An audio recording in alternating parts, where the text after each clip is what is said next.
नमस्कार, आप देख रहे हैं SPN 9 न्यूज। लोकसभा चुनाव के लिए छठे चरणों की वोटिंग खत्म हो चुकी है। सातवें और आखिरी चरण के लिए 1 जून को वोट डाले जाएंगे। आखिरी चरण के चुनाव से ठीक पहले केंद्रीय गृह मंत्री अमित शाह ने मीडिया के साथ बातचीत की। बातचीत के दौरान उन्होंने कई सवालों के जवाब दिए हैं। आपको बता दें कि शाह ने यूपी की पूर्व CM और बसपा प्रमुख मायावती के साथ साथ बाहुबली विधायक राजा भैया और धनंजय सिंह को लेकर किए गए सवाल का जवाब दिया है। अन्य पार्टियों में पकड़ और जौनपुर में धनंजय सिंह को लेकर उड़े अफवाह के सवाल पर अमित शाह ने कहा कि मैं अफवाहों का जवाब नहीं देता, अफवाह वाले विषय को छोड़ देना चाहिए।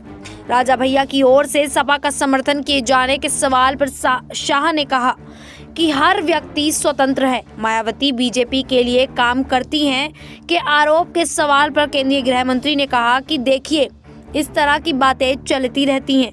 चुनाव में विशेषकर ऐसी बातें चलती हैं। मायावती की पार्टी और उनके विचार दूर दूर तक बीजेपी के विचार से मेल नहीं खाते हैं।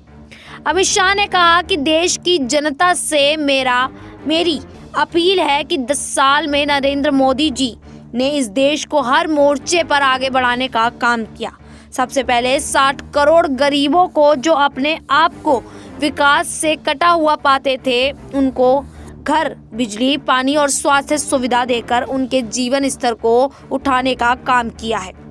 आज वो 60 करोड़ लोग ये महसूस कर रहे हैं कि आज़ादी के बाद पहली बार किसी सरकार ने उनके बारे में सोचा है।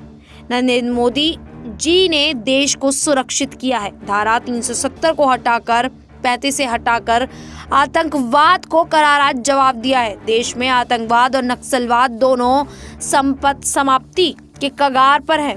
रक्षा उत्पादन में पहली बार आत्मनिर्भरता का कॉन्सेप्ट देश में आया है। नरेंद्र मोदी ने देश के अर्थतंत्र को मजबूत किया है। मोदी जी ने देश की अर्थव्यवस्था को 11वें नंबर से 5वें नंबर पर लाने का काम किया है। जो बैंक NPA के कारण कर्ज में डूबे थे, वो और प्रॉफिट में है। देश के युवाओं के लिए भारतीय विचार और संस्कार के आधार पर ग्लोबल परिवेश को समाहित करने वाली नई शिक्षा नीति देश में लाई गई है। देश में स्टार्टअप का एक बड़ा फौज नरेंद्र मोदी के शासन में खड़ा हुआ है। इस तरह के ढेर सारे बदलाव 10 साल में हुए हैं। अंतरिक्ष के क्षेत्र में बदलाव देखने को मिला है। 10 साल के अंदर स्थिर सरकार के फायदे को देश की जनता ने देखा है। देश की जनता भी चाहती है कि दृढ़ नेतृत्व हो और मजबूत सरकार भी हो। इसीलिए देश की जनता हमें 400 पार का आशीर्वाद देगी। 400 पार के लक्ष्य के सवाल पर शाह ने कहा कि कोई भी पार्टी अपने लक्ष्य को ऊपर रखेगी या नीचे।